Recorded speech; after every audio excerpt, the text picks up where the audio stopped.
You are $27,000 poorer than the day you signed, and you haven't missed a single payment. That's not a typo. That's what a 5-year car loan actually does to a 27-year-old's net worth when nobody tells him the real math until it's too late. Stick around, because by the end of this, you'll know exactly why the average first-time homebuyer in America is now 38, not 33, and it has almost nothing to do with home prices. Stage 1, the signing. You're 25, sitting in a brand new Mustang GT, racing red, leather still smelling like a promise. The finance manager walks back in with a folder. $912 a month, 60 months, 7.4% APR on a $46,000 car. Right around the national average that year, though he never says that part out loud. He says the number like it's just weather. Unavoidable. You sign. First 15 minutes on the highway, windows down, engine doing something to your chest you can't quite name. You feel like somebody. For the first time in your life, you feel like the story is finally starting. Nobody tells you the billing cycle on that feeling starts immediately. Stage 2, the performance. Within a week, everybody knows. You didn't post it. You didn't have to. You pull into your buddy's driveway on a Saturday, and 3 people walk outside just to look at it. Your mom, who has never once cared about cars in her life, asks you to drive her to church in it. Your dad puts his hand flat on the hood and says 4 words that land somewhere you don't have language for yet. Nice machine, son. You mistake all of this for respect. It isn't. Admiration fades the moment the car does. Respect compounds quietly, in spreadsheets nobody ever sees. But you won't understand that difference for another 5 years. Stage 3, the fine print. Month 4. The payment leaves on autopay, so you never have to watch it happen with your own eyes. But $912 was never the real number. Insurance for a 25-year-old male in a performance car, $290 a month, because the industry prices your age group with zero sentiment. Premium gas for a V8 that drinks it like it's free, $180 a month. First minor repair at month 3, a sensor, $310. And the quiet realization that this car will never be finished costing you. Add it up. $912 plus $290 plus $180 plus roughly $80 in average monthly upkeep. That's $1,462 a month. Over $17,500 a year. AAA puts true average car ownership cost in America at around $12,000 annually. Yours is comfortably above that ceiling, and the payment was only ever the headline. You start cutting. Skip the dinners out. Push back a trip. Tell yourself it's temporary. This is what financial strain actually feels like. Not one dramatic collapse, just small, quiet contractions. One at a time, each one perfectly reasonable on its own. That's the trick.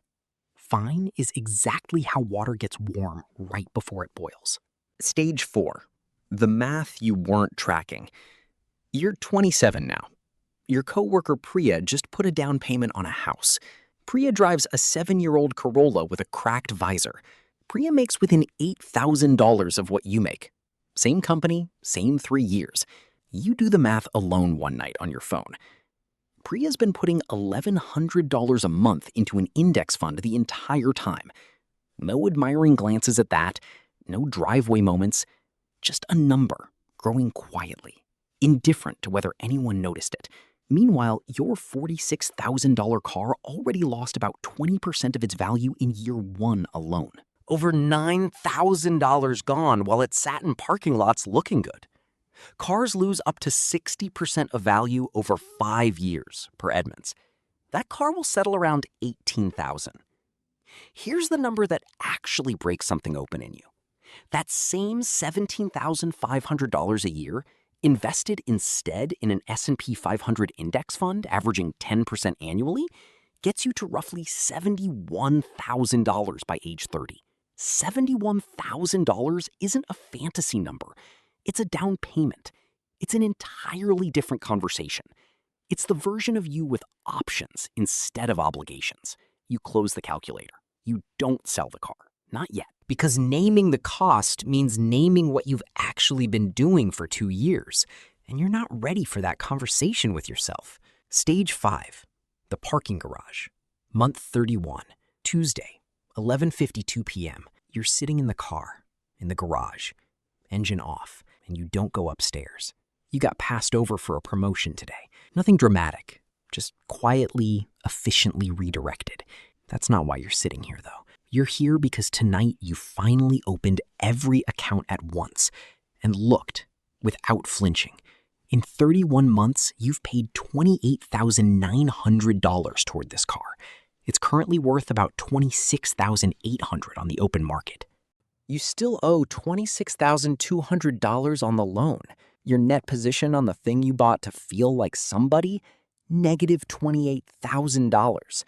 You're not far from the 14% of American car buyers whose monthly payment now exceeds $1,000. Auto loan delinquencies hit their highest point since 2010, that same year.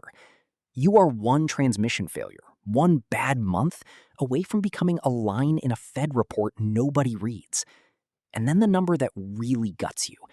The average first-time homebuyer in America is now 38. It used to be 33. Something happened in that 5-year gap. A lot of somethings. Car payments happened. The performance of arrival happened. Wealth-building money quietly rerouted into looking like wealth money, month after month, without a single dramatic moment to mark it. The car hasn't changed since the day you bought it. You have. Stage 6, letting go. You sell it on a Wednesday. No ceremony. List it Thursday, 3 inquiries by the weekend, and a guy named Frank hands you a cashier's check and drives it around the corner while you stand in the lot watching the taillights go.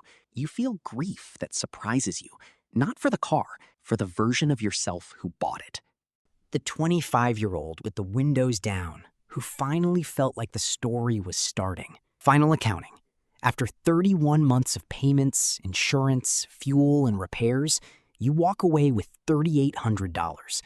Total material yield of nearly 3 years and over $45,000 spent. You put the $3,800 into an index fund. You tell no one. 2 weeks later, driving a used Accord that costs $260 a month, you feel something you did not expect. Lighter. Not vindicated, not proud, just lighter. Like a weight you'd carried so long you'd forgotten you were carrying it, finally got set down. Nobody circles the Accord in a driveway. Nobody asks to take it for a spin. You wait for that silence to hurt. It doesn't. And that tells you everything about what the last 3 years were actually about. Stage 7, what it actually cost. You're 30. Priya has a backyard now, a grill, people over on weekends. You stand there with a beer feeling something complicated. Happy for her, sharper toward yourself, and underneath both, total clarity on what that car really cost you. Not $46,000. Not even the $71,000 in returns you gave up, though that number is real and worth sitting with. What it cost you was time. 5 years of financial adolescence. And the years between 25 and 30 in a compounding world are the most expensive years you will ever spend. They don't just cost you money when you spend them wrong.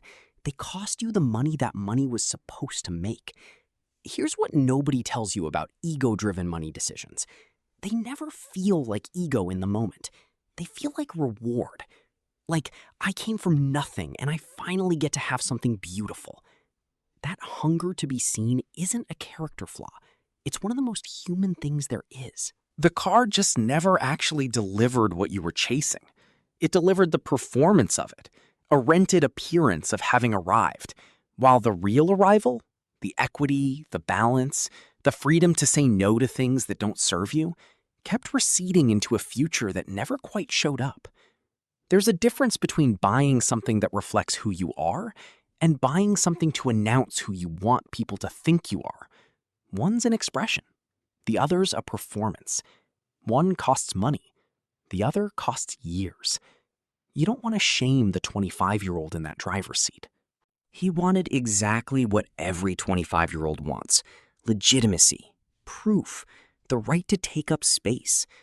You just wish someone had climbed into the passenger seat before he signed and told him, what you're looking for is real. You're just looking for it in the wrong place. Because it was never in the car. It's in the account you build when nobody's watching, in the decision you make alone at midnight with a calculator and no audience. At 30, you're finally getting there. Slower, in a used Accord, with a brokerage account that isn't impressive yet, but is finally pointed the right way. You didn't need a better car. You needed a better question. If this one hit home, subscribe.